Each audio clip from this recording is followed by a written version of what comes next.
Welcome to another edition of Your Impact Attack. That's right, it's Your Impact Attack. And you know how every week we say, like, you can have your Impact Attack? Well, you can definitely, oh man, you guys can have it this week, let me tell you. But who's talking? Who are we talking to? What are we referring to? It's the VBC, of course. It wouldn't be the Impact Attack without the VBC. Hello, I'm the V. I'm tagging in the B. Here's the hot tag through the internet. Boom. What's up, B? Hi guys. Oh, people are getting hurt. Oh man, Chris Jericho, good shit. And then we got the C. We got the C jumping. We always get in nice and early.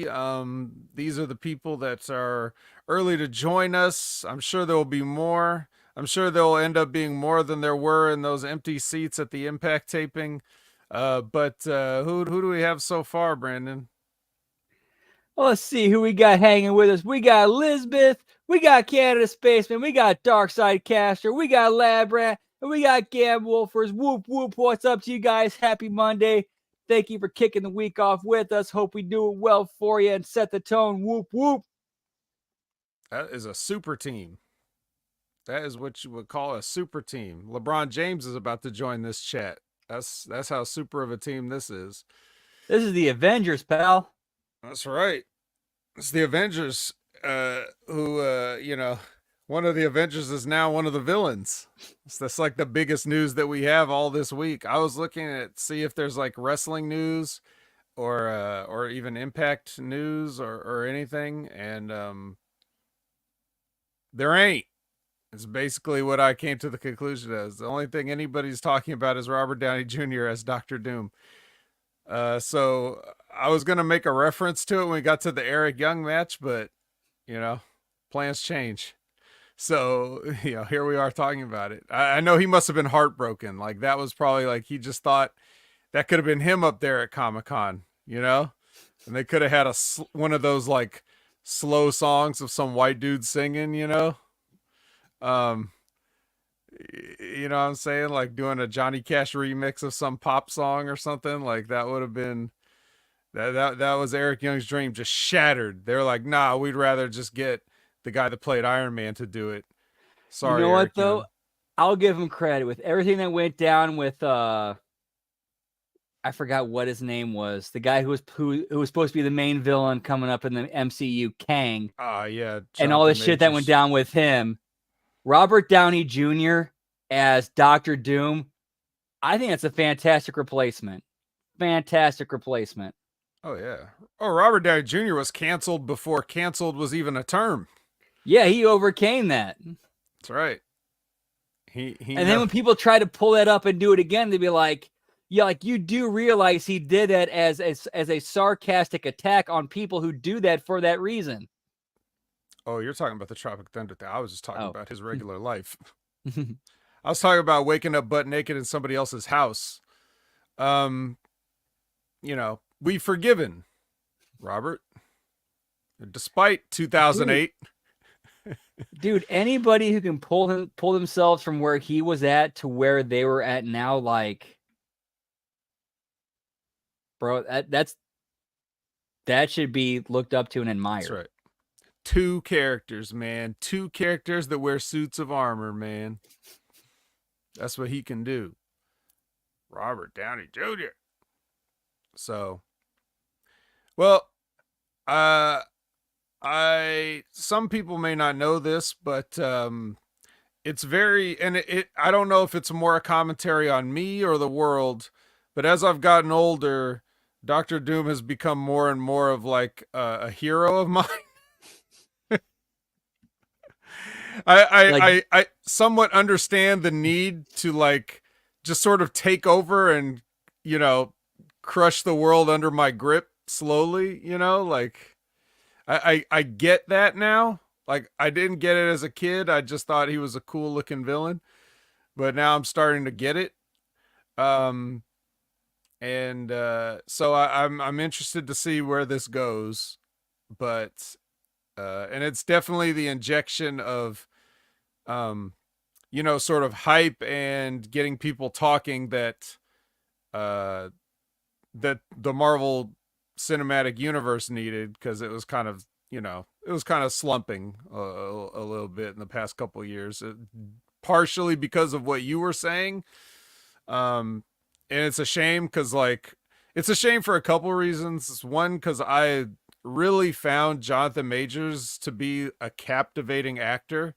Like, no matter what movie that he's in, whether he's playing Kang, or whether it's like, his part in Creed 3, or like any of the stuff that I've seen him in, like whenever he's on the screen, I'm drawn to watch him. He has that it factor. He has that magnetic personality. He's a fantastic performer. So it's too bad that that all went down the way it went down. I mean, who of us hasn't been, ruined by a woman's accusations, right? True or not. Get me So Johnny Depp, pal.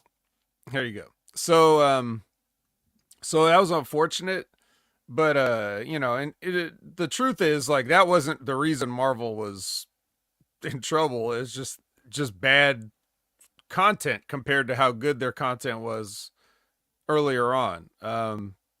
It was just, Kang was never going to cut it. You can't go from Thanos to Kang. That's a step backwards. That's like going from Moose to Nick Nemeth. Oh, wait. Even that's not a good comparison. Yeah, I think Thanos to Doctor Doom. That's like a. If it's better. not a step, if it's not a step upward, it's at least a step laterally. Yeah, kind of. They really did kind of like start too strong there. There's really nowhere to go but down from there, especially with the storyline they did. I mean, when you got a guy that can remake existence with a glove, I mean, what? Where do you go from there? Yeah, I'm sorry. Yeah, there's just nothing left. I'm sorry. Especially if they didn't even get as crazy as the original Infinity Gauntlet comics got. Like, that got really too crazy. Like, I don't know what we're supposed to do now. We've messed everything up. Like that level. So even the movies were toned down from what it originally was. But anyway, yeah. So we'll see where they go. We'll give him credit. Robert Downey Jr. is a great actor. Can he be Doom? I don't know if he could do the part justice. I know he's able to, but will he? That's the question. So we'll see. I do want to draw attention to this quote from Liz, because this makes a lot of sense to me. Villains are just heroes that look out for themselves. Yep. That's another way of saying, like, the hero is the villain, or the villain is the hero of his own story, right? You hear that saying sometimes. And we all are kind of the heroes of our own story. Every time somebody says, "Hey, the world doesn't revolve around you, man," it's like, well, for them it does. for every individual, the world revolves around all of us. Like, we are the center of our own world, and we must make decisions based on how we perceive that. So, but yeah, and what is the saying that I've been, the new narrative and saying that I've been trying to get over on HMG lately? How do you get over as a babyface in 2024? Be a heel. So, Doctor Doom could end up being the biggest babyface ever, and they got a great guy to play a babyface, right? I mean, in a weird way, like the way the world is going, like the heels are the baby faces now. It's in a weird way, it's fucked, man. But, Yeah.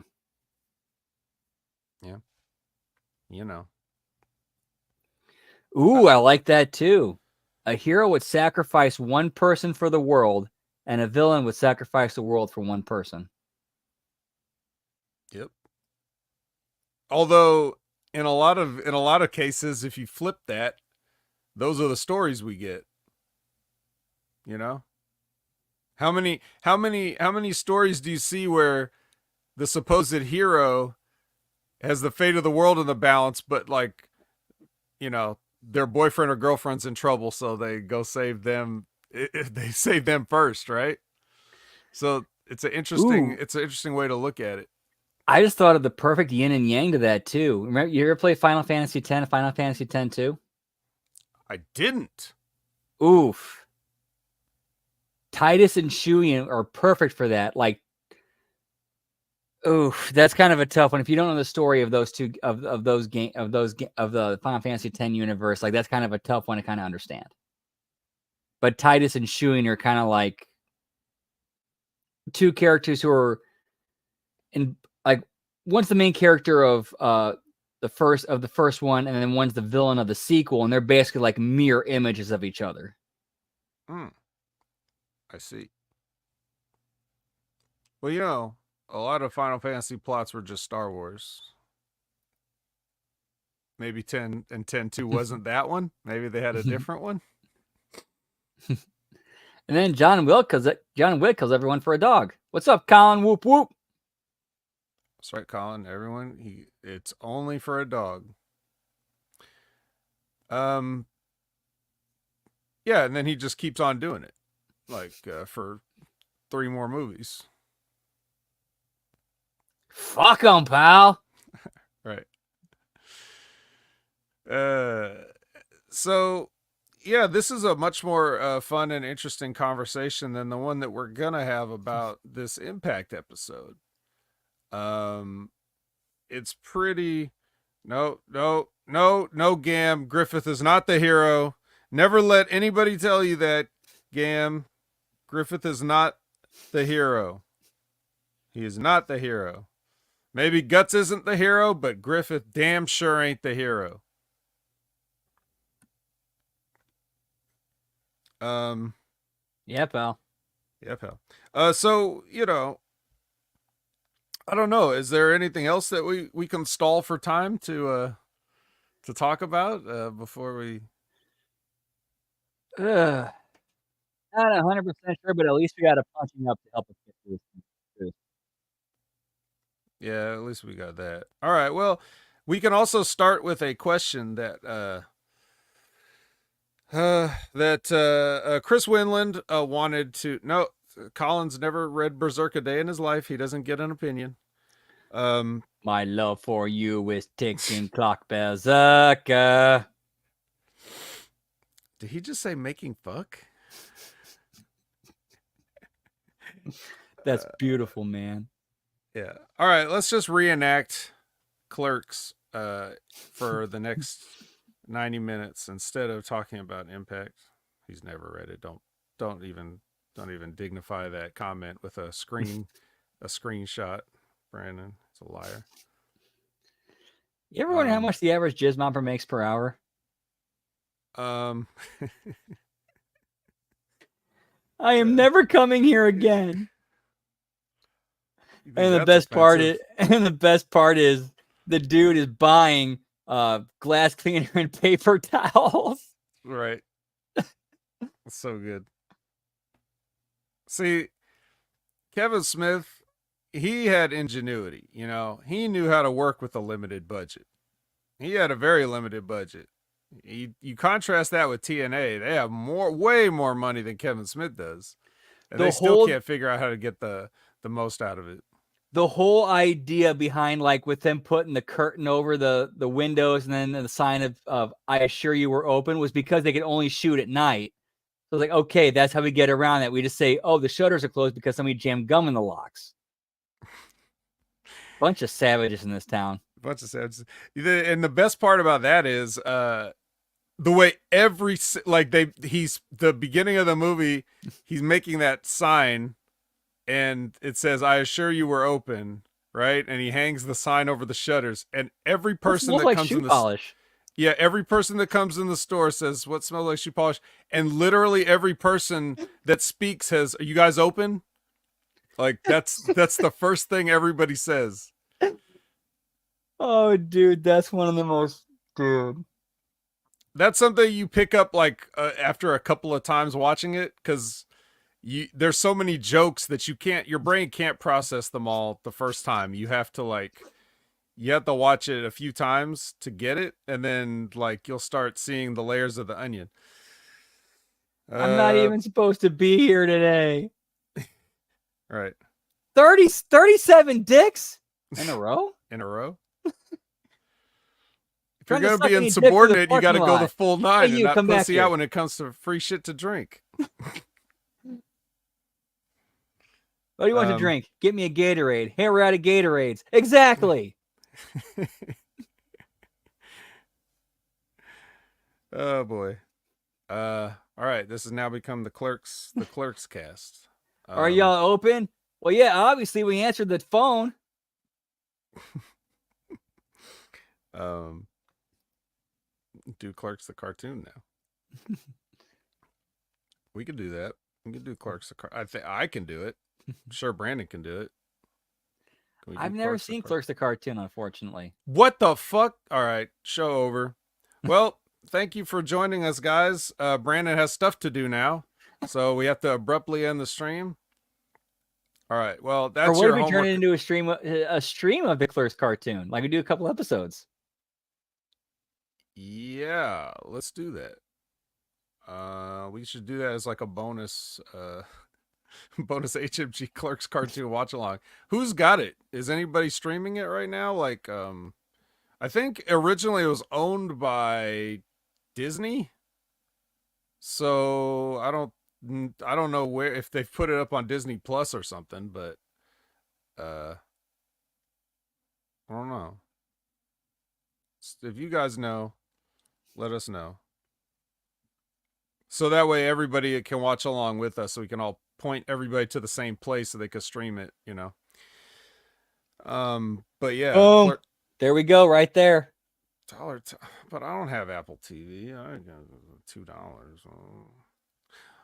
Oh, you know what? That's a good segue though. If we want to skip to the end of the episode and do the plugs or whatever, where I say at Opinion Haver everywhere, which includes Twitch TV, which I guess one of the new things I got an email about, like if you sub to a Twitch channel, then you get like 3 months of Apple TV for free. So if Brandon gets his thing up and running, or if you want to go to my channel and subscribe and get Apple TV, you can watch Clerks. But if it's on Apple TV, I just assume they're just selling it, right? So you could probably get on YouTube also if you want to pay for it. Yeah, I have no excuses with that, Sonic. That's one of my biggest drop balls when it comes to media and content. So here's the story of the Clerks cartoon. They made 6 episodes of it. They aired 2 episodes and then canceled it. ABC had the Clerks cartoon. They aired 2 episodes of the Clerks cartoon and canceled it. And then the episodes they aired were episode 4 first, and then episode 2. And then of course it doesn't make sense. Even though episode 4 was one of the best ones, it needed to be every episode in that 6 episodes had recurring gags and callbacks, including the second episode, which the joke of the second episode was they made a flashback episode even though they'd only had 1 episode. Yeah, I read that they animated the scene with Dante and Randall at Julie Dwyer's funeral inside, and they did the whole thing where he knocked the casket over. I think that's right, yeah. And I think they also did that for one of the Clerks like special editions where they had like deleted footage and maybe an animated part of the part they didn't shoot. You want to know? Oh, if we're gonna keep going down this rabbit hole, you want to know something interesting too that they did with or Kevin Smith did with the characters and story? Do you know who Randall's cousin is? Who? Brody Bruce. Oh, really? Yep, the same grandma they talk about, same one. Oh, okay. Or the same cousin Walt, same one. Walt Flanagan. Yeah. So. Yeah, one of my biggest mistakes. Like honestly, actually, the first time I learned about Clerks was when I saw commercials for the cartoon. Like, okay, I'll have to check that out at some point. And then it was like off the air. I'm like, the fuck? Okay. And then I saw that it was a movie, and it's like, when did it become a movie? And this is like, early 2000s. Right. So yeah, after it got canceled, it's one of those things that Comedy Central would air, like, in their late night stuff, They just put in a late night block, and they would air all 6 episodes eventually, but just the original broadcast run on ABC got canceled out there too. So, but it was pretty funny. Yeah. So anyway, there you go. Now we're cooking. Now we've gotten a good intro. And I will. So I believe I was about to get to a question that Chris Widland was asking us on social media. He really wanted us to answer this. He wanted us to answer so bad that he said he tagged me, he tagged Hameen Media Group, and he says, please reply next episode of hashtag Impact Attack. He forgot to put a turn off the lights hashtag, though. That's but we'll forgive Chris Winland. So does he asks, does Moose ride the Hendry wave into WWE? Jacob Fatu wasn't hire worthy at a time. Might NXT trade handfuls of stars as they have plenty for a Moose, even just as one-off cases until his contract is up? Before we get to that, I want to say, get me cow tipper, pal, in response to Colin Wysong. All right. No, I definitely see Moose kind of riding that wave into NXT. Because it looks like that's kind of where they're going is Moose and Hendry in TNA. So why not have that spill over into NXT? I don't know. It's tough because NXT it's I think what's happening with Joe Hendry now is WWE testing the waters, right? Like they want to know how over somebody is. And if you go to NXT, you know that those people are going to know who that person is, right? Right. Yeah, that makes a lot of sense. Okay, this guy's kind of gotten over enough on his own. Let's see how over he can get if we put our machine behind him. Right. And I would have to say, based on the social media numbers, he's more than exceeded that. I mean, as much as anybody else that they got down there, I mean, it's let's face it, they're really not they're not like they're not enjoying like some sort of unprecedented success right now that they can turn away any opportunities or possibilities. Right. So, like again, TNA had their first, live sellout of tickets sold in what, a decade? Obviously something they're doing is working. That's right. So, that being said, now, if you look at the reality of the situation, so Moose is 40, and if he were to appear in NXT, and I want to add something here too. Like this is a trend I've been noticing like the last 10 years in wrestling. It seems like guys are hitting their prime in like their early to mid 40s. Like that's when they're finally that's when they're really hitting their hot streak and when they really start doing their best work. Yeah, because in this current day and age, the way the business is and the way everything is, it takes them twice as long as it would have to hit their prime because they're learning at a slower rate. They're learning the things it takes to be a successful professional wrestler in half the speed. Like it used to take a guy 10 years to get to a prime if they started around 18, 20, 21, whatever. Then by their early 30s, they're like, okay, now we're getting it, I mean, agreed. I can definitely see that. But I first started noticing this with guys, 10 years ago with like Goldust, John Cena. Like I'm watching them at that point when they were in their early to mid 40s. And I'm like, these guys are the best I've ever seen them. Well, yeah, but I mean, they're even better now. Like those guys are better. Those guys are, of course, they're better, but they're, you got a case of like one guy that's from Like Dustin Rhodes is literally from like the Right. Yeah. 80s. Right. He can only get better. He's a Rhodes. Right. That's when the Rhodes schedule was like 3 months on, 2 days off. Like you had no choice but to get better at that rate of time. I'm talking about, the 10,000 hour rule.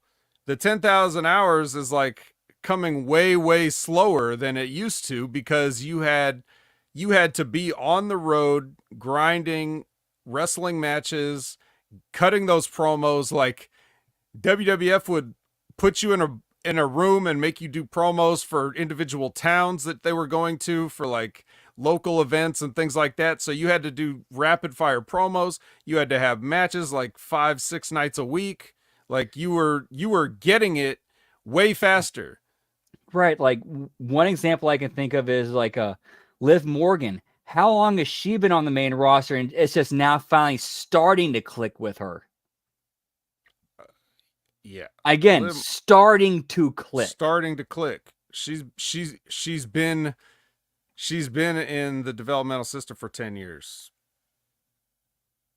She's had a longer run than The Rock, Austin, like all these guys, like Hogan on top. She's already had like a longer run than all those people. How That's long how was think how about long that. was yeah, how long was Flex Cavana in Memphis before he, came up to the main roster? I think 6 hours. but Well, but you well, get my well, point. well to be fair, he To be okay, fair, he was the son of a famous legend and got fast tracked, yes. And I'm not saying that to discount any of his actual abilities. Anyway, I don't know. I'm not sure what we're arguing, but what I'm saying is like Moose here is at the age where they're going to, if he was to like say, let's just say Moose decided to go to NXT, whenever that would be. Let's say he's in there now. Now he could have potentially signed with them like a year ago when he redid his TNA contract, which was supposed to be the longest TNA contract ever, right? Wasn't that the thing? So which I believe is still ongoing. exactly. So it wouldn't be much of a longest contract ever if it wasn't still going, right? Right. So And if I'm TNA, why am I not sending my biggest star over, or my longest, guy I know is going to stick with me for the long haul, over to NXT to try and get him over? I'll tell you what, because they The don't, NXT would use him to get NXT guys over. right. And they don't even know what to do with him, obviously. So here's a situation where if you're looking at realistic logistic perspective, if Moose were to go to NXT, that would take even more prime years off of his career that he doesn't need. However, you can't just introduce him right into WWE and have him have like a top guy run, even though that's what he should do. He should come in, he should immediately have a top guy run, but because of politics, that will never happen. If you're not going to do that with the guys that have been there, like Lashley's and whatever, like you're not going to do it with Moose. Let's just face it. It's just not going to happen. They will not do it. Talent has nothing to do with it. Talent, ability, all that stuff, even positive attitudes, drawing potential, they don't care about any of that. What they care about, the way that the WWE is set up is just like the same way it's always been. It's still the good old boy system in a way, even though they may not be good old boys, but they're still white boys. And they're not going to bring in people from the outside and immediately smash them over unless it's somebody that can get them some extra eyeballs or recognition, like a Logan Paul. But even Logan Paul has done several jobs in high profile matches already. Like he has not won that many matches. He hasn't had that many matches, and he's probably at least no better than batting 500 with his win loss record. So WWE just don't do that. They've got their guys. They've got their Seth Rollinses that's going to be on top. They've got their bloodline story that's going to be on top. There's only room so at the top. You're not going to bring in Moose and give a guy that's from the outside, they're not going to give it to him. So realistically, TNA needs Good old Moose. boys. TNA needs Moose more than Moose needs TNA. But WWE needs Moose, and they're going to pretend that they don't need Moose, like they always do about, people who are talented. And they're also going to look at that number first, like, oh, he's 40, yeah, 40. Even though Roman Reigns is 40. But Roman Reigns has already been there. So they already know what they have. Man, how much money is being left on the table by TNA and WWE not coming to an agreement, being like, okay, we can use Moose across both brands and help each other out? I would say no money.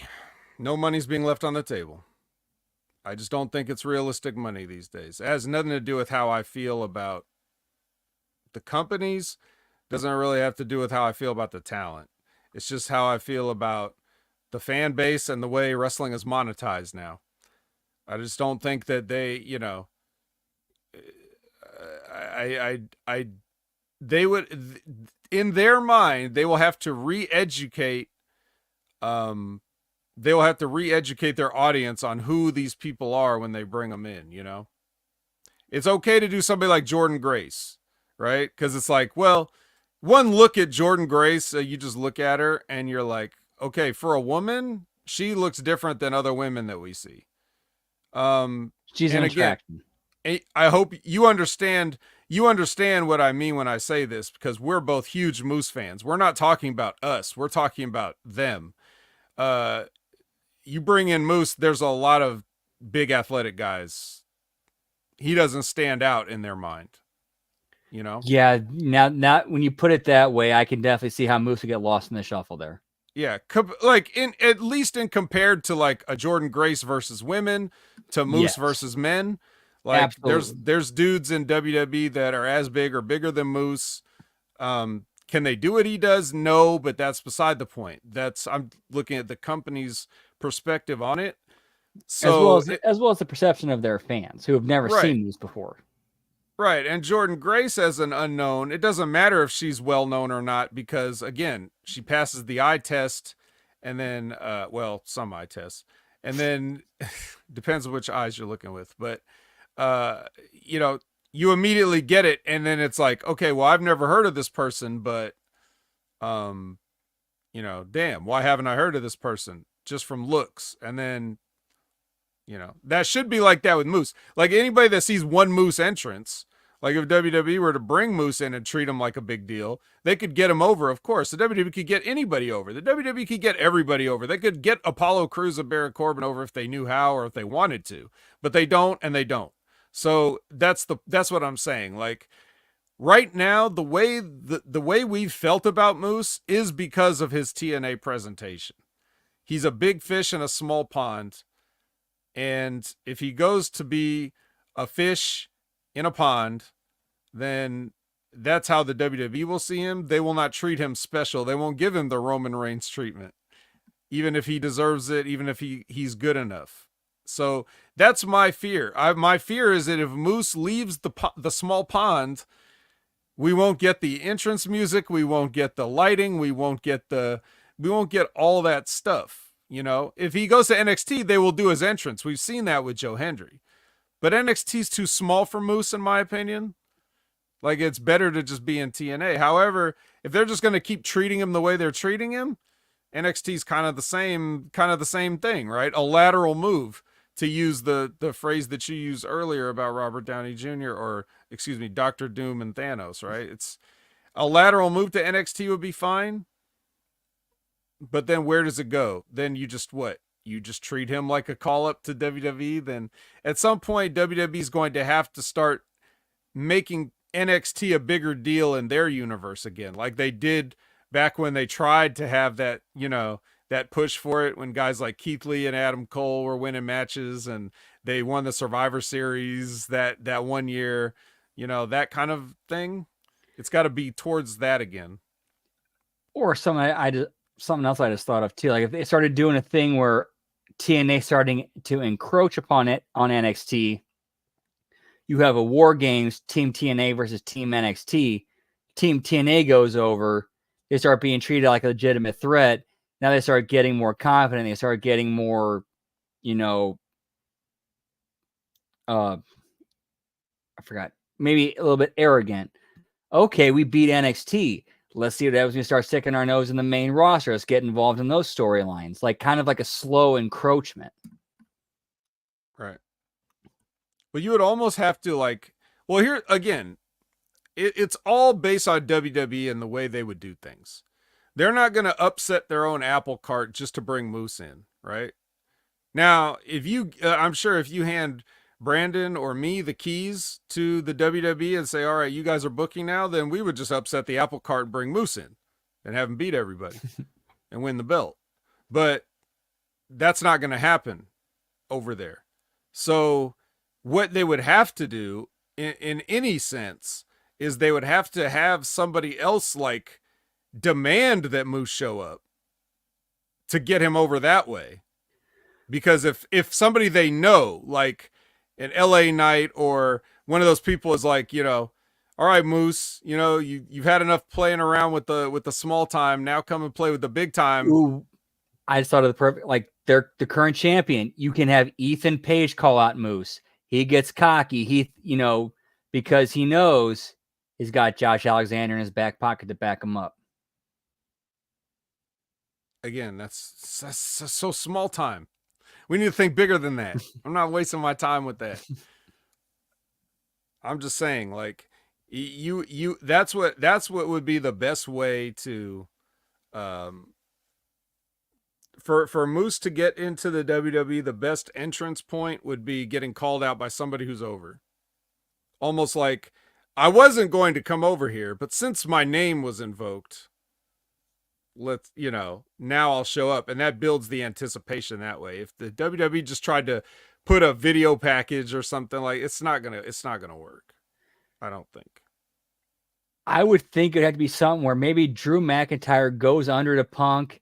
He starts falling into a bit of a depression. I kind of go, okay, well, I look back to my past. Okay, well, I beat Moose for a belt, so I got to beat him again for another. Okay, he's oh shit, he's not the champion anymore. Fuck, that doesn't work. Oh yeah, that's damn. Oh man, if only he were the right. Like why? Yeah, like that would actually be a great crossover title match: Moose versus Drew McIntyre. Would have been. No reason for it now. Now let's get Nick Nemeth versus Drew McIntyre. Yeah, that's a never before seen match, unless you've watched Main Event or Superstars or any of the other things that they've done for all those years they worked together. I don't know, man. I don't know if that answers Chris Winland's question, but I don't think, no matter what, I don't think whatever happens, I don't think we're going to be happy with it. We're not happy if Moose stays. We're not going to be happy if Moose goes. We're not going to be happy if Moose is even mildly successful, because we know that it's not going to be as successful as he could be. We're always going to be unsatisfied, I think.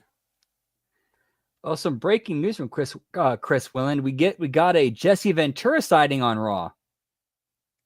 Oh no. Are they in Minnesota tonight somewhere? St. Paul. Hey, that's Minnesota. Well, yeah, I haven't seen it. Can't comment. Don't know. So, well, I think we might as well just get into it. Let's just rip the Band-Aid off and get this over with. We've been slowly peeling it and picking at it, but it's time to just rip it off. All right. So we're starting with the pay-per-view catch-up. We have a premium live catch-up, PLK. There you go. White Castle, it looks like. It's still Heinz. Okay, all right. So then we got Dolph, our new champion, Dolph. We all love him. He's in the ring now. He's doing his promo. He's interrupted by Campaign Singh, which of course means that Ali and friends are here. And they get in there and they do a lot of like. So, despite the fact that this guy, Ali, is just in full view of everybody on broadcast TV, or, I mean, broadcast is in quotes when it comes to access TV, but you know what I mean.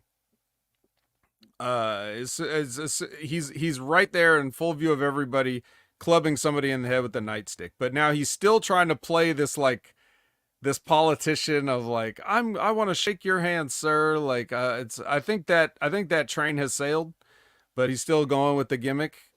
And I think I was trying to play up a certain quote one candidate once said of, "Oh, I could shoot somebody on Fifth Avenue, and I still have people supporting me." well, I mean, I guess he's right, but he's not even playing it up that way. He's just back to doing what he did. So I don't know, but that's, I'll leave that up to you guys how much you like it. But anyway, he's basically talking about losing the X Division champion and championship, and he's gonna, like, man. And then Dolph Ziggler says, "You got your ass kicked by Mike Bailey," and all this other stuff, and then it gets a little contentious. And he says that he's a fighting champion, and he'll even give him a shot at the title tonight, and Santino would like it, and all this other bullshit. And then they're like, I don't know. And then he tries to attack Next Dolph week, Val. Ziggler. Next week, the famous next week, which in the world of Impact Wrestling is still this week, because they're taping all this. So maybe that's why the fans don't get too upset when they say next week. They don't groan audibly like a lot of audiences do when they say next week, because they know they just have to sit there a little longer and they'll see it. Maybe But another hour or two. yeah, maybe a couple of hours. I can do that. I can leave, get something to eat, and come back. My ticket's still good, right? Just show your ticket at the door. And then Show me your hand stamp, pal. Yeah, hand stamp bracelet. You got one of those little. Yeah, it says Larry and AJ on it. Mm-hmm.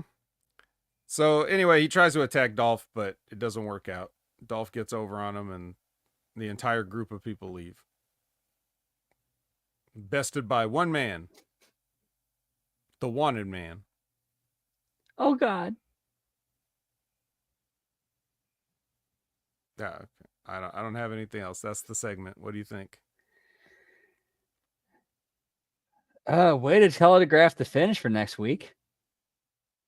If we didn't already know what it was going to be. What? You mean Ali might not win the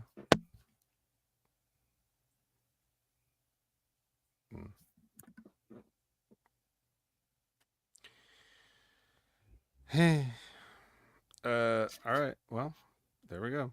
Yeah, pal. ABC and Broken Matt with Gia and no music underneath. Matt had a premonition, and he says that someone will appear that we can all believe in. That's right. If he's not too busy over in WWE. We'll see. Frankie Kazarian confronts the Zigglers by and they're over by like some black curtains that are, closed, and someone set up like a little red RGB light on the floor and a little yellow RGB light on the floor. So there's a little bit of, it's just a little splash of color there in the bottom of the screen. It's so necessary. Still hashtag turn off the lights. That's right. And then, long story short, Santino puts Ryan in a match with Kazarian next week. Next week. Because tonight's show's already booked. We don't got more time. No time. But again, next week is still this week in their timeline. So there you go. Okay, so Burt Macklin gets in the ring and cuts a promo on the Canadian people because they're singing that song "Na Na Hey Hey Goodbye." One thing I want to point out too, I thought was funny was they mentioned how Santino is a Canadian hero, yet he's portraying an Italian character. Italians could live in Canada. Oh, that's true. Yeah, that's true. He could be. Which he is, and he did. So Santino's character is actually the most realistic. That's true. Yeah. I mean, I don't think he was a Italian national, but he is Italian. So yeah, I mean, his last name does end in Naval, doesn't it? His real last name. yes, All right, there you go. yeah, it's extremely Italian. Corelli. Get me poutine pasta. Yeah. Yes, get me that. I was thinking, should they give me that? Italian Canadians are taking over. We're taking over. All right. We're taking over. Dude, the A at the end killed it. I'm sorry. Right. You can't you can't do an Italian impression unless you sound like you're slightly in pain. You have to talk like this, like there's a heavy weight on your chest. Well, I mean, it bled in the whole like Italian Canadian thing so well too. Yeah, that too. So anyway, he's basically mad at the Canadian people, and he's doing this like this is the most 1980s house show. Like, I'm gonna go out here and say, my country, the United States of like I'm Nikolai Volkov in America right now. Right.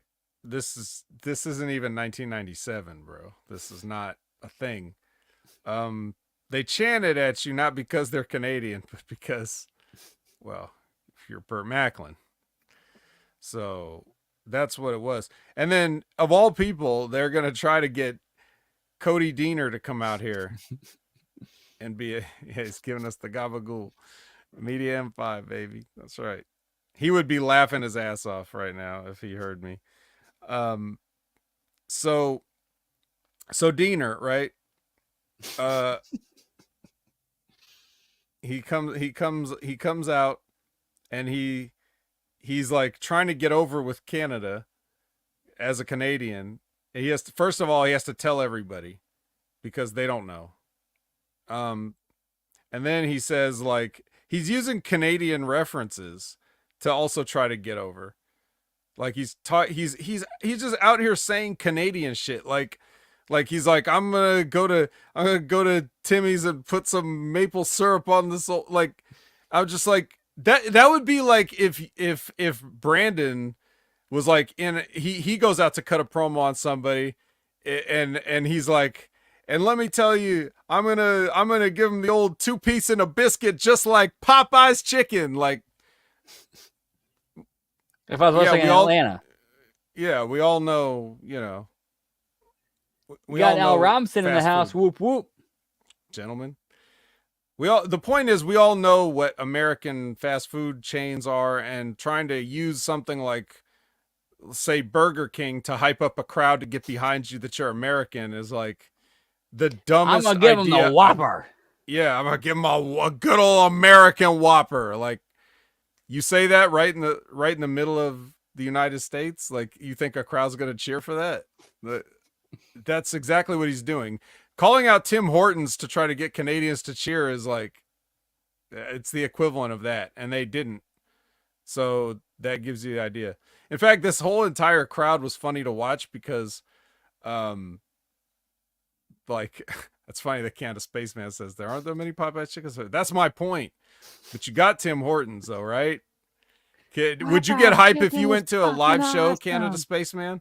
If Cody Deaner tries to get you hyped by referencing Tim Hortons, is that gonna get you up out of your seat cheering and buying T-shirts and shit? I'm just asking, because this shit is dumb and it sucks. And besides the fact that we have to watch Bert and Cody have a match, but like everything they're doing to try to, they're even trying to get us into the match with stuff because they know this is the shits, and the stuff that they're using to try to hype us up is the shits. Anyway, the people have spoken, ding ding, and of course he gets the KIA. What do you think was going to happen? You didn't think Cody was going to win, did you? Went too long to get to the obvious conclusion. But full disclaimer, I think Popeyes is delicious. Like if you get Popeyes fresh, whether it's their chicken or their sides and both, you're going to have a good time. No one's disputing that. I'm just saying, would you use that in a wrestling promo? No. That's trying I'm to not get using pro any USA. fast food. I'm not using any fast food in a promo. Like, what are you thinking, bro? Right. Well, it's Cody Deaner, so look at everything he's ever been involved in, and there you go. Where are we at here? Oh, you want to go from? Hey, let's make a lateral move in quality here, because we got an episode of DMTV next. Hey, I love their biscuits. If you get a nice moist Popeyes biscuit, bro. And if they get more Popeyes up in Canada, that's a great crossover, because those biscuits can be, depending on the Popeyes you go to and how they bake them, it could be hockey puck hard. So I have not experienced that yet. I have heard the stories. I feel fortunate. Mm-hmm. Yeah, most if as assuming everything's on the up and up at your local Popeyes, then yes, give me that, and give me that red beans and rice. Man, unfortunately, I have not been to a Bojangles. I'd love to go visit one. I've heard nothing but good things about them. Yeah, probably wouldn't use them in a wrestling promo either. So DMTV. I really don't want to dignify this with a comment. Basically, the summary is, if anybody cares, that first class are dumbasses. I mean, that's the only thing to take away from this, Cliff Notes version. But do you have any comment, Cheddars? I mean, from a creative and character performance standpoint, I liked this. I thought it was decent. I mean, obviously, it was presented as something that Sami Callihan shot and produced himself and sent into Impact. So I can't really crap on it from a kayfabe point of view. That's true. You can't, unless you wanted to. If you felt like it, you could. But that's all right. We don't have to. That would be acknowledging it and dignifying it. Hey, here's a guy you may have heard of, Joe Hendry. He's going to be on NXT on the Great American Bash. He's going to be doing a Joe Hendry concert. And I feel so bad I have to work on tomorrow night for that. I wish I could do a watch along for that. Yeah, well, some things are more important, right? Yeah, fucking bills and having to keep a roof over my head and food on my table and shit. Food on your table, probably Popeyes, KFC, pal, that $4.99 2-piece deal. That's right. You give him the old 2-piece like Cody Deaner. I'm gonna give him one of these, and I'm gonna give him one of those. 2 shriveled up, dry ass wings. Now it's actually a leg and a thigh. Ah, well, all right. Yeah. I'm just thinking of Cody Deaner, so. Yeah. Now I'm thinking of AJ Francis and Sami Callihan. Like, this is not a match. Can you believe that the athlete in this match is AJ Francis? I mean, he did play pro football, so I can't hate on that. But as I watched this match, and I actually did watch this match, I just sat there staring at it like the whole time, because how could I not? Like, the morbid curiosity of this, like, I had to pay attention. And I don't really have too many notes about it, but like specifically for what they did. But I just like the one word that I wrote down in my notes, to summarize this, in all caps, is condense. See, I threw that in there for you. So this is definitely a condense. I was like, as I was watching it, I'm just sitting there like, and then as time goes on, I'm like, oh my God, this is still on. Somebody get to the damn finish. They did not get to the finish. And it looks like much later. Yeah, it looks like Javi Uchiha agrees with that. Sloppy match. Whoop, whoop. What's up, pal? Good to see you. Yeah. So condense. I'm pretty sure I did during that. I have to go back and look through it when we go through it later. Oh, I'm sure you did too. Because there's no way like this was like an Iron Man match. It felt like I can't believe it. It's like why? Where's the fall counter in the corner? Like how am I supposed to know who's ahead at this long ass match? So yeah, that happened, and then but at the end it was like Swan, after multiple interference attempts, finally gets one that works, and then he he's getting in the ring one side, the referee's trying to put him out.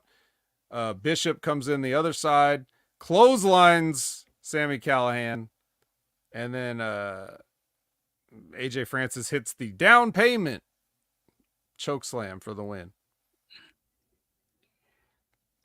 Yeah, that actually, dude, Candace, I remember that. Like, I'm hearing that. Somebody in the middle of the match, somebody yelled, "Please win this. Someone please win this." Or something to that effect. And that actually happened to me when I was reffing a match.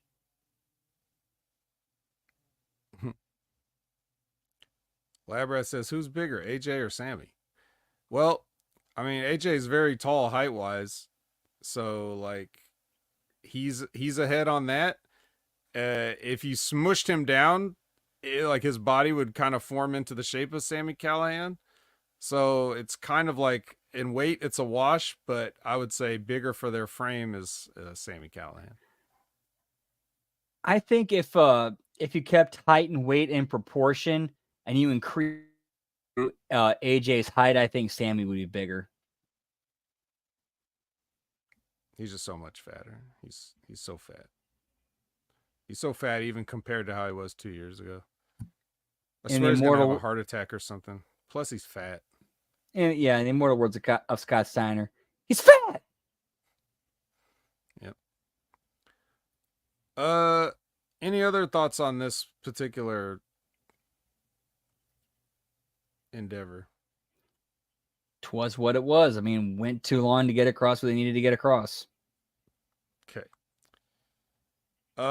So Rosemary is going to take a cinematic retrospective look at her gimmick, and she's got a yarn board and everything to work it out, like all the gimmicks and the phrases and the stuff and things, and then she stabs the board at the end.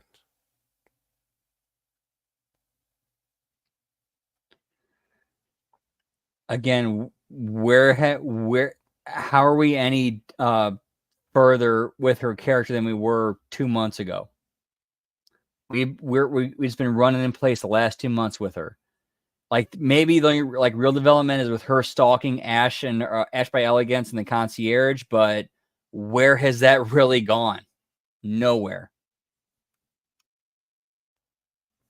Well, she did use the knife, at least, that she pulled out that time. She used it on her own. Right, but her own crime, her own crime map. True, but if her target's Ash by Elegance, has Ash like acknowledged her at any point? I don't remember that. She's not the one. She's not the tribal chief. You don't have to acknowledge her. She the one. All right, well then, speaking of Ash by Elegance, that's a good transition to our next match, which is Hammerstone and Ash versus Eric Young and Jordan Grace. And, you know, I already talked about the Doom stuff earlier, so I just thought this was probably taped before that big announcement. So, but yeah. I don't have anything for this. I'm sorry. It was the greatest hits of mixed tag team matches. I guess a highlight would have been Grace trying to face off with Hammerstone and picking him up, you know, like his like a squat. Yeah, that's really the only thing where it's like, okay, she could lift him up, but she couldn't hold him. Yeah, like, as soon as she got him up, that's when she dropped. But beyond that, because she's so short. Like, he could have just put his feet down without even leaving her shoulders. He could have just stood there on her shoulders with his feet on the ground. So I thought that spot was done really well, where it's like, okay, like show she could lift him but not hold him, where it right, kind of made her look and then good she just while shoved her out of the protecting ring him. too. What's up? I said she just shoved her out. He just shoved her out of the ring too as soon as he got down. He like shoved her. He gave her like a half Irish whip, you know, like or not Irish whip, like the shoot off from the headlock tackle, you know, just shoved her through the ropes with one hand. So, you know, Yeah. Other than that spot, that's really the only thing like I thought that match really accomplished. yeah. Well, Grace picked up Hammerstone, and then later on, Hammerstone picked up Eric and had him in the torture rack, and he tapped out. So Hammerstone got his win back. No, right team went over on this one. The walking weapon walks. Then we get a system promo with music underneath in a random hallway. Looks like, you know, and only the champions get to talk now. Get me Team Angle, pal. It's Team Angle, baby. So now that only the champions get to talk, that means that the only person that talked is Leisha. And everybody else just looks sad.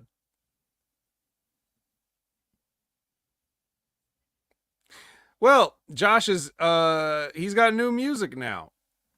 And you know, he's gonna come out to do his in-ring promo because everybody really wants to know why. Why he did what he did. Why, Josh? Why? Why, Josh? How could you, Josh? I don't even think he needed the new music because I mean his music was already had like a sinister, it had like a very sinister tone to it anyway. It did. It did. And so if there was ever a time you didn't need to change your entrance music to whatever, this is kind of like it sounds like licensed music, but it's probably just not by anybody that anybody would know. It's probably some, you know, small time band that got a, you know, this, it's a big deal for them to be used in TNA, and TNA is like, this is the best we can get, you know, like type of situation. Like how Zaya Brookside's theme song or Spitfire's theme song is by A Simple Plan, you know, like, it's like, hey, remember them? That's Zaya. Yeah. Oh yeah, it is Zaya, huh? Okay. I couldn't remember which one it was. One of those women that remember when they used to be a thing? No, I don't remember. But so anyway, he's in there for his promo, and he says, you guys want an explanation for what I did? Well, first of all, he makes it, you know what, it doesn't matter. It doesn't matter what he said because he doesn't say anything. He just drops the mic and leaves. So he went out there just to do that. I'm not blaming Josh for this. This is how that was probably presented to him. I don't know if he had any notes on it. I would have had several notes. Like, I would have just said, well, if this is what you're going to do with me, then why don't we just do a thing where you say that, you know, you get Gia to try to get a word with me, or say that we've repeatedly asked him to say something and that he just refuses to, you know, because if you're going to refuse to talk, why do you need to make a full entrance, walk out there, stand in front of everybody, and then turn around and go back? Unless you change your mind, like right before you were about to say something, in which case, yeah, I guess, but maybe they thought this would be like a Dominic Mysterio situation where he would like go to try to talk and then everybody would start booing and he wouldn't be able to talk because everybody's booing so loud. And since nobody in that place gave a shit about any of this, it didn't happen. So he had to just do what he did. Maybe that. I don't know. But Matthew Raywalt had the line where he says, as he's leaving, and he's trying to sell this, and he says, perhaps in silence, the walking weapon has said more than words ever could. And I'm like, yeah, no, words definitely would have helped say a lot more than this. Definitely could have used some words. I'm not saying he was the right guy to do it. I'm not saying the words would have made any sense, but you did this and it's just a waste of everybody's time on multiple levels. I have to think they didn't like do something with him and Hendry because of Hendry's involvement in the main event. But you could have taken Hendry out of that main event and figured something else out. You sure could have. I mean, it looks like they want to get to Moose and Hendry. Why are you building to that when you have this whole thing with him and Josh Alexander? Because that's basically who Josh Alexander turned heel on. Why are you distracting him with Moose? Why not have him go through Josh Alexander, then go to Moose? Yeah, if Joe Hendry is making a statement about becoming the TNA champion, that no longer applies to Moose. So whatever he would have done at Slamversary, he should now just completely set his sights on the wanted man, right? Right, exactly. And he should see like Josh Alexander as an obstacle in that way. Okay, he gets through Josh Alexander. I got my eyes set on Nick Nemeth. That's when Moose steps in and go, no, I got my shot still. You don't get Nick till you go through me. Well, maybe they're planning to do something with that, but they sure didn't start it here. That's yeah. So hey, you want an NXT Rascals update? Hey, they had a match on NXT and they won. Yay. Then we get Mike Bailey with Gia, no music underneath. Mike Bailey's using his extra Canadian accent in this interview. Eh? Did you notice that? It was extra Canadian. Sometimes he tones this Canadian stuff down a little bit, but it's extra Canadian this time. And what's that about? I don't know. I don't know what it's about. But, Gia also earlier in the night, back when she was talking to like ABC and them, she was like doing her like IPWF character voice, like almost. Like she really let her accent slip. So I don't know. It's a night of accents. Make sure Barb is out there waiting in the car. So the Rascals come in and make it awkward, just by being unfunny and making references nobody gets or likes or cares about. And Trey Miguel's just here, like talking to Mike Bailey, and they're like shaking hands and stuff. It's like, if I'm Mike Bailey, I'm thinking, I mean, how many times did you spray me in the face with spray paint? Like, right, like I'm about like I'm on guard. I'm not shaking your hand. I'm not ready for a fight. Right. Oh, but it's okay though. I guess Trey Miguel's had a change of heart since his friend came back. Both his friends. They talk some sense into him. Hey man, stop spray painting people, man. Well, at least Wes Lee did. I mean, obviously Zach was helping spray paint people in the face, but yeah. So there you go. Yep. Rascals. All right. Okay, now the main event. Every other system member versus ABC and Broken Matt. And I'm sure you would have loved this during the match. The commentary team is doing South Park bits. Did you catch that? I did a little bit. Yeah. What were they saying? It was like, yeah, Ray Walt was like, "Oh, I'm sorry. Like yeah, they did the whole thing. I thought this was America. Right. And then Tom's like, "Oh, maybe they took your job or something." Took your job. So they're having fun there. It's this was like when AEW goes to picture in picture, but you still get the live feed in other countries, and then the announcers just start goofing off before they come back, which is weird because like if you know that you're being recorded, and anybody that's been listening to AEW, by the way, just as a sidebar, if you've been listening to those AEW picture in picture things, like Tony Schiavone and Taz get into it uncomfortably sometimes.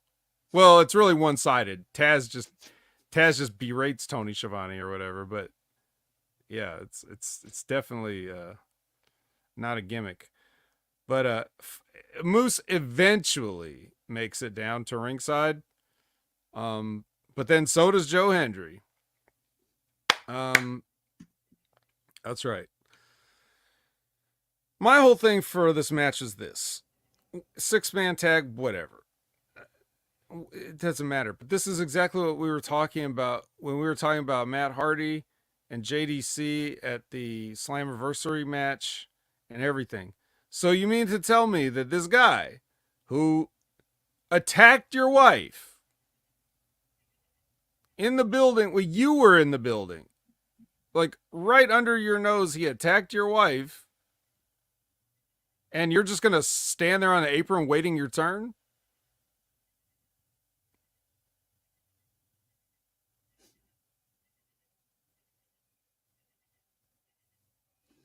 I'm waiting. I'm asking. No, Are there's you just gonna wait your turn? Or are you just gonna cross your arms and wait for the tag when your wife's assaulter is just on the other side from you, and you could just run over there and beat the shit out of him? And since you're not the legal men, nobody's really gonna stop you. Plus, it's TNA, so nobody's gonna stop you. And security only has a 50-50 chance. It actually has a 33 and a third% chance of coming out and stopping you. Like, so, would have made what are you more waiting sense. for? Would have made more sense if Moose was a third man instead of JDC, and then he runs in, attacks Matt for the DQ, and then the heels are getting up on the baby faces. That's when Joe Hendry runs down to make the save. Oh my goodness. Did you just think of that? Off the top of my head just now. This isn't your job. This isn't your daily job. You work at a place that's not TNA to come up with exactly these things? No, literally, like as you were saying that, I started thinking of that. Are you sure you're not a secret TNA agent?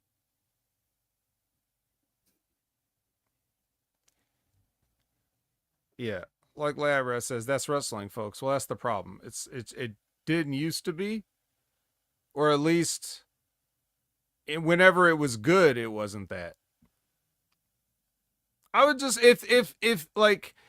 if I was just when I was active and people, this stuff really didn't happen that much where I would have to say this.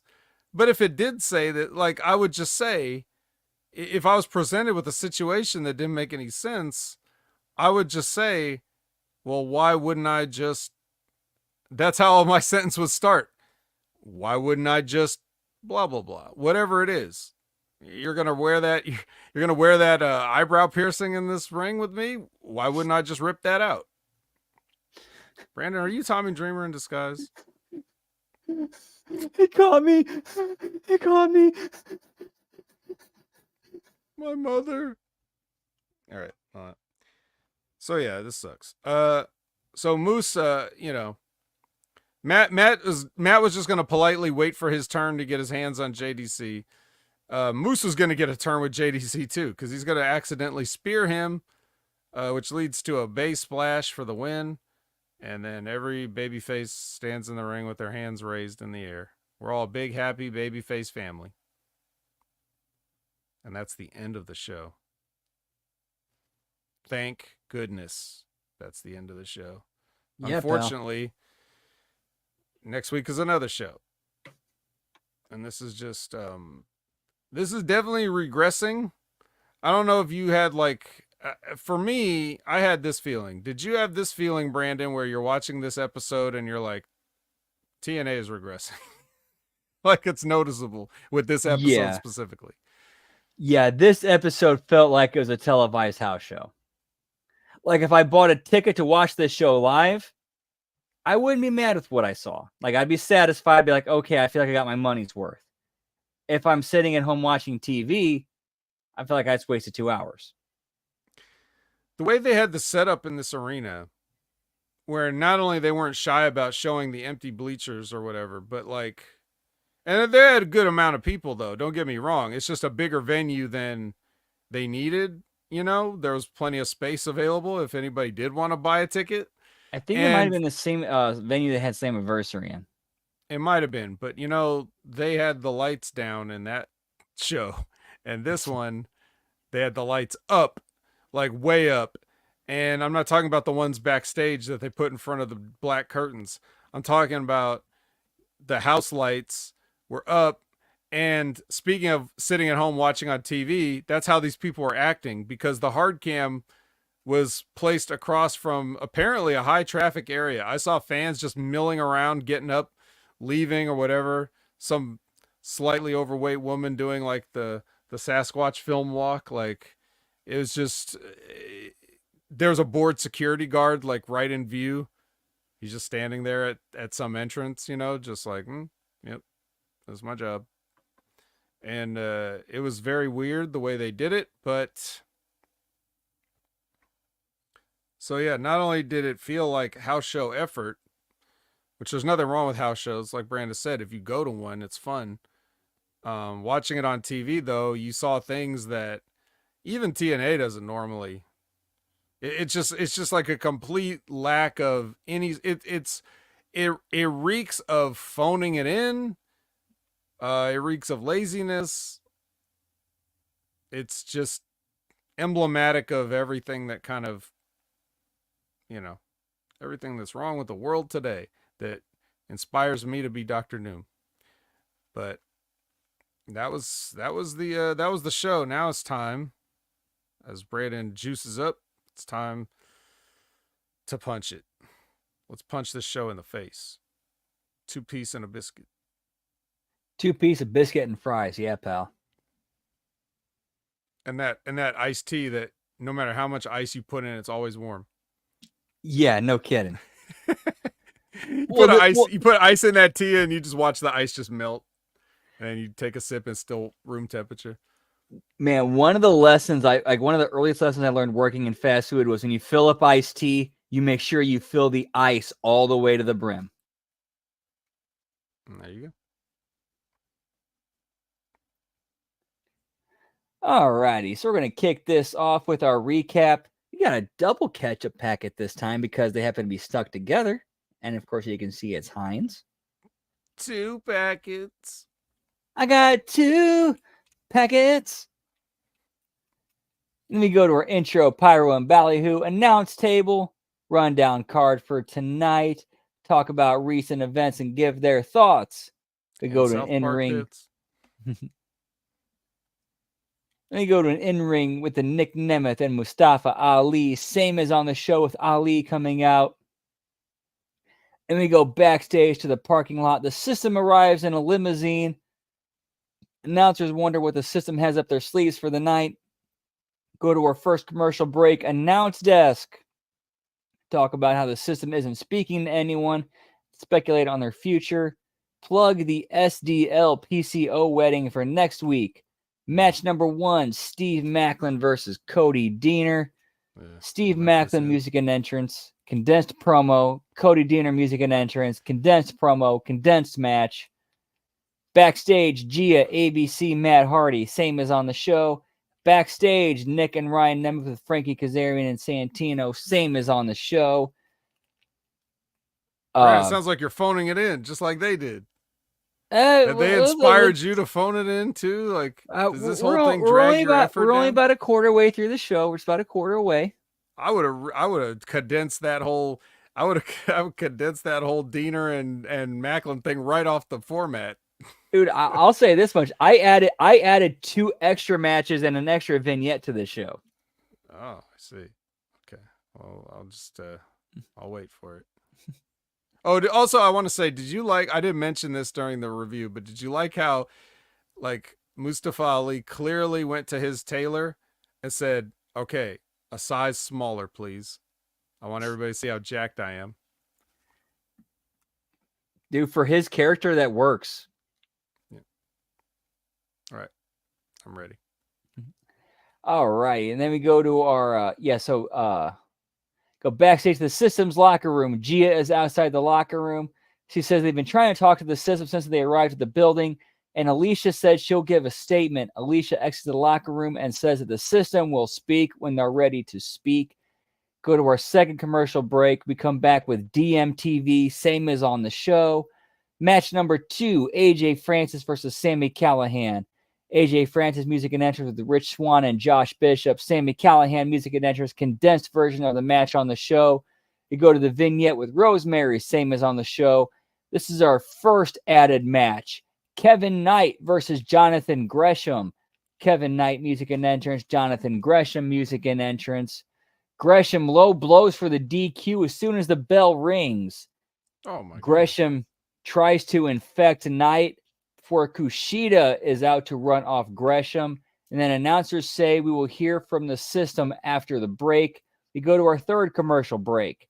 Backstage to the system's locker room, we get the same promos on the show, but a little bit more fleshed out, kind of showing, all right, we kind of recognize we kind of fallen on a little bit of hard times, and we're kind of rebuilding, regrouping, rebranding.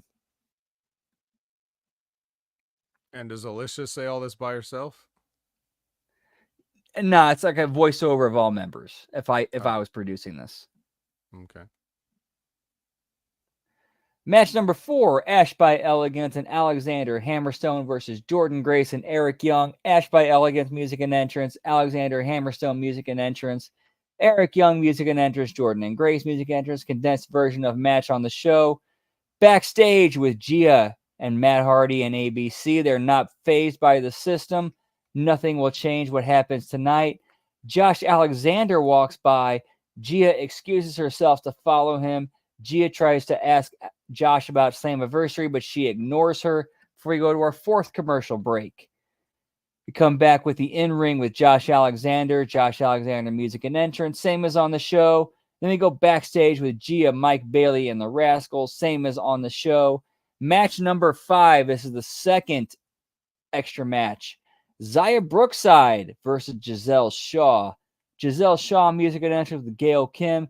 Zaya Brookside music and entrance. Match is thrown out when the reunited Tasha Steelz and Savannah Evans hit the ring and lay both of them out. Gail Kim gets spared out of respect, but is warned if she gets involved, she will get taken out too. And we're not talking about taking out to Tim Hortons. Oh, that sounds like a good time though. Yeah, I wouldn't mind donut. And then you go to a vignette with the Good Hands. Oh god. The Good Hands. You added Good Hands. You added them. We need to have a production meeting after this. I'm sorry. I think these guys would make great like henchmen. They definitely make great house show. Which is what they do in this vignette. They pitch themselves to be the henchmen for Josh Alexander. Hench. You ever notice you don't use the word hench outside of that word? That's very true. What is a hench? That's a good point. I don't know. Let's figure it out. And then we go backstage with Masha Slamovich and Alicia Edwards. Alicia approaches Masha and asks her if she's given any more thought into joining the system as a full-time member. Here's a bit of a swerve. Masha speaks in Russian, and then Killer Kelly steps in and says Masha will give her answer next week. So according to the Cambridge Dictionary, this is a UK informal adjective. Having a body that looks big, strong, and well-shaped, as if you have done a lot of exercise.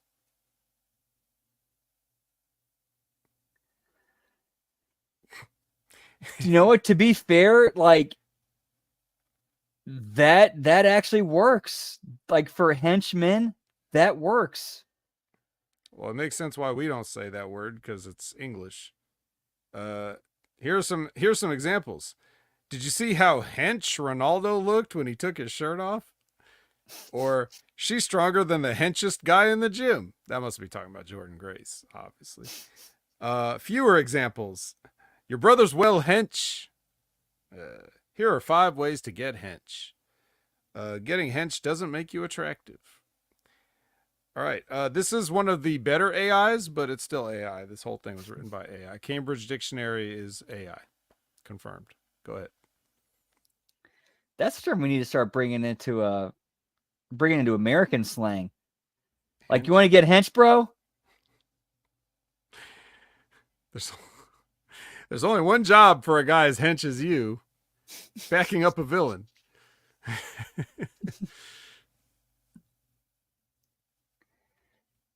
Okay, where were we? So then we go backstage with Gia and First Class. First Class is leaving the building. Gia asks what's next for them. AJ Francis says they might have to crash a wedding like Vince Vaughn and Owen Wilson. Oh, I thought he was going to say Tim Hortons is next, but. And then we go to a vignette with Crazy Steve. It's a cryptic promo that talks about his next target, where the clues he gives can mean multiple wrestlers. So we're not sure who it is. Like, if you did the idea would be like if you did a Venn diagram with the descriptions that he uses, the amount of wrestlers that would overlap of who he's talking about would be very heavy. So you're saying, like, earlier in the show when Matt Hardy says a wrestler we can all believe in, that's like way too on the nose. He's going to be way more cryptic than. Right. He's going to describe things that could apply to multiple people. All right. And then we go back. Fork 'em. Fork 'em, pal. Then you go backstage with the System and ABC Matt Hardy. Both groups are seen getting ready before they begin walking to the ring. Commercial break number 5. New Japan hype video. Go to the announce table. Rundown card for next week's show. Match 6. The System. Eddie Edwards, Brian Myers versus JDC versus ABC and Matt Hardy. The System music and entrance. ABC music and entrance. Matt Hardy music and entrance. Condensed version of a match on the show with some changes. Wait. One of the changes has got to be the change that you made earlier. So now it's going to be Moose in that 6-man tag and JDC in the back. Unfortunately, I didn't have a chance to rewrite it in time, but that's fine. We're rewriting it now. We're rewriting it now. It's going to be Moose in there instead of JDC. So, like, where I say Moose and JDC, flip those names. Okay. So, System music and entrance, ABC music and entrance, Matt Hardy music and entrance, condensed version of a match on the show with some changes. The System tries to cheat, which brings out Joe Hendry. Before Joe Hendry has a chance to help out the baby faces, since Moose is already in the match, JDC runs out and takes out Hendry to cut him off. Heels over. Heels beat down baby faces and stand tall to go off the air. Yep. And with that change, then when JDC comes out, he can blindside Matt, so that excuses why he doesn't get murdered by him again. You know. Yeah, that's much better. That's much better. And Moose over. That's also better. All right.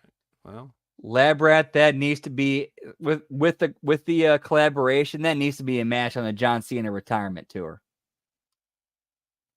That's right. For nothing else, for the memes. Hey, they can do it.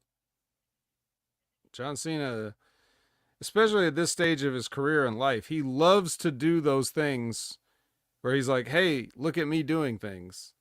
Hey, look at me. Did you ever think you'd see me in a TNA ring? Don't you guys love me? Don't you guys love how dedicated and how I'm willing to give the fans, things that they want?" That's John Cena's entire life now. So, dude, you remember who when Ken Shamrock went into the TNA Hall of Fame? Remember who inducted him?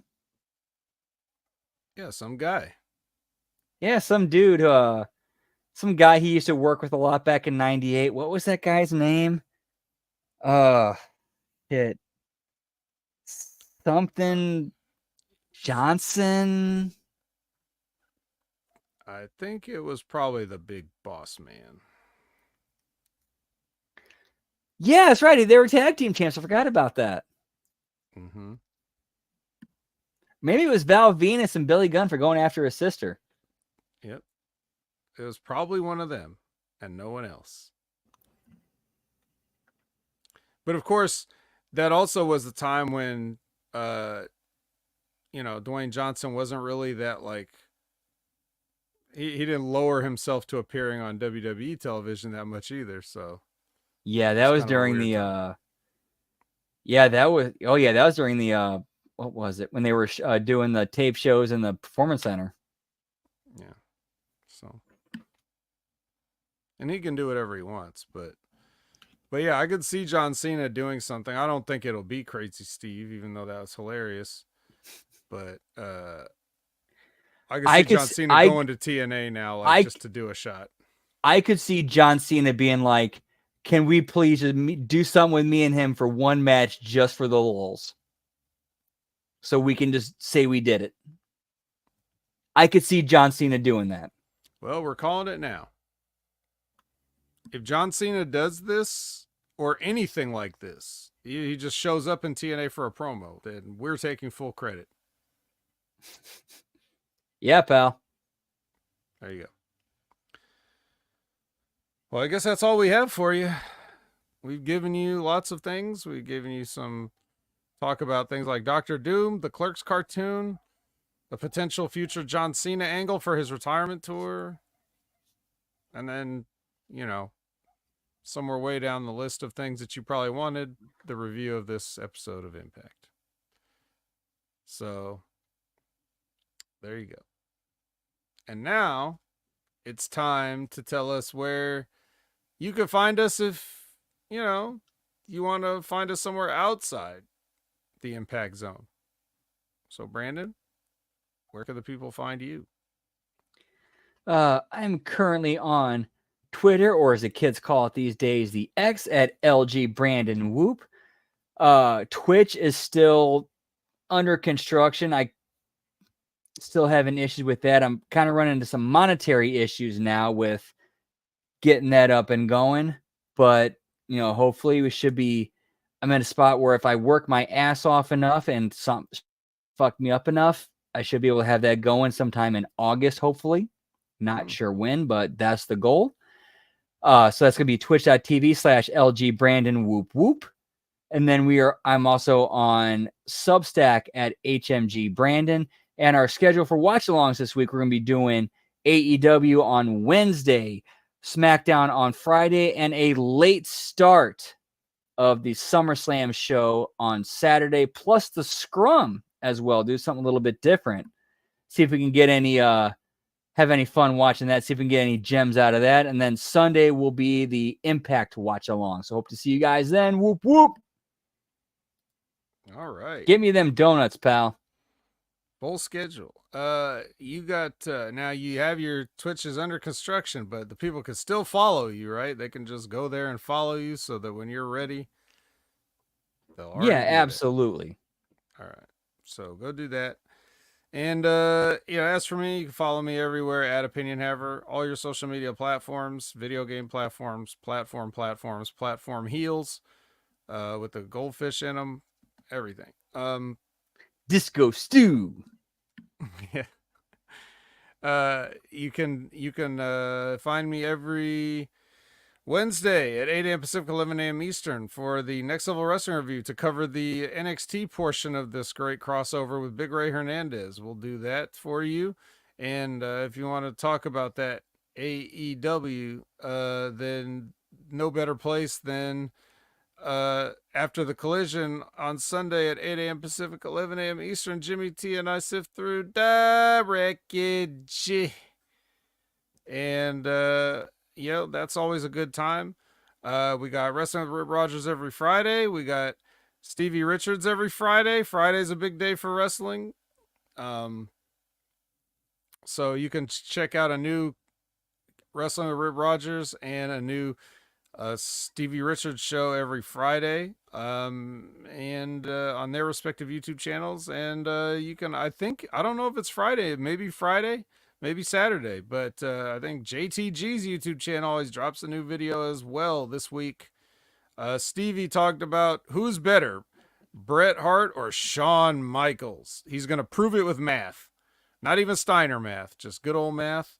And then JTG's talking about 5 times that he could have been the Crime Time could have been the WWE Tag Team Champions, and what happened during those times, why they did not happen, and why they never did it. Dude, that was one of the things that always blew my mind. Crime Time was over. How did they not become tag team champions at one point? Right, especially considering how sorry the state of tag team championships were back then. They could have been like the thing to sort of They could have carry been the they could division have been the forward. shot in the arm they needed. Mm-hmm. Nah, let's not do that. Well, like And I said, it's they were over. They over, were over. over. So if you want to go hear his perspective on that, you know, JTG makes those manageable videos, 5, 6, 7 minutes, whatever it is. So no trouble to catch up with him once a week. So subscribe to his channel, click the notification bell, and you can find out why Crime Time was never the tag team champions, according to the man himself. You know what? And I can actually speak a little bit of something on this. And this might overlap, but I haven't heard his show. But having been in the locker room with somebody who had been in the ring with Crime Time, there might have been a little bit of politicking about how they a certain tag team that they feuded with early on was kind of pissed about how they felt Crime Time kind of no sold their moves. interesting. A certain tag team, eh? Well,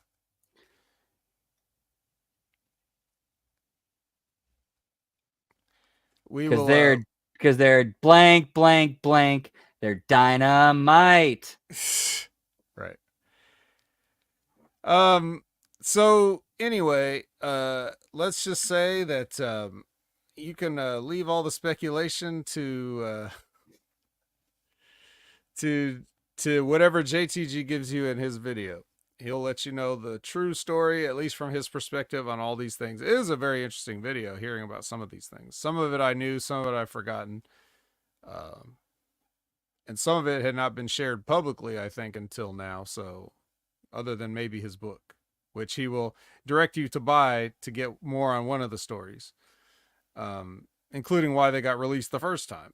So, anyway, that should just about wrap things up here. So, thank you for watching. And for Brandon, I'm the vet, and I don't have a sign off line.